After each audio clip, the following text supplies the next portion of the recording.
Today we want to talk to you about selecting the proper fuel hose for your permanently installed fuel tank on a boat.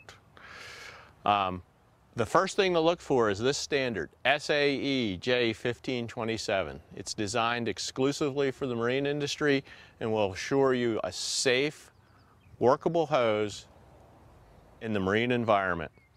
For a permanently installed fuel tank, the requirement is to use fire retardant hose. Fire retardant hose is designated by the designation Type A. It will also say USCG Type A.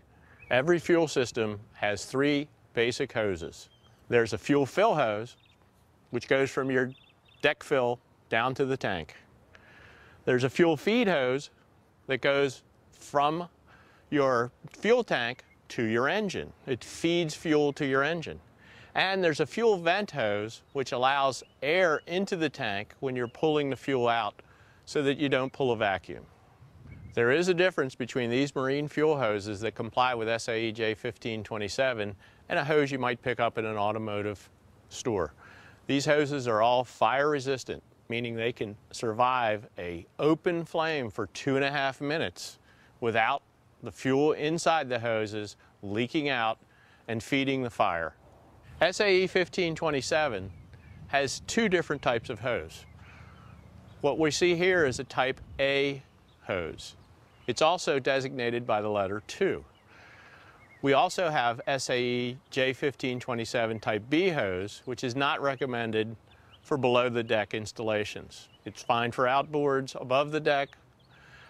The Type 2 designation indicates that this hose is designed to be full of fuel vapor, not full of liquid fuel.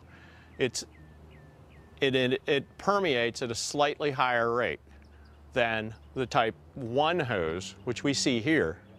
For your feed line, you should select a Type A1 hose. The A is fire retardant. The 1 means it's low permeation. Unlike some automotive hose, which do not have a permeation requirement, the A1 hose restricts the amount of fuel that can actually permeate through the hose when it's full of fuel. That permeation can cause a safety hazard if enough fuel permeates so that when you start your boat, there's an explosion, there's a combustible air mixture inside your bilge. Something new you'll see in the marketplace this year is SAE Type A1-15. A is fire retardant, 1 is low permeation, 15 indicate that it's very low permeation hose. It is built to comply with the new EPA standards that will go into effect January 1st, 2009. So if you buy a boat after January 1st, 2009 that was built after January 1st, 2009, when you replace your feed line, you're going to be required by law to use a Type A1-15 hose. This is a very low permeation hose. Basically nothing comes through it. And the good benefit of this for the consumer is fuel will not be gradually seeping out of your fuel system while your boat's at rest.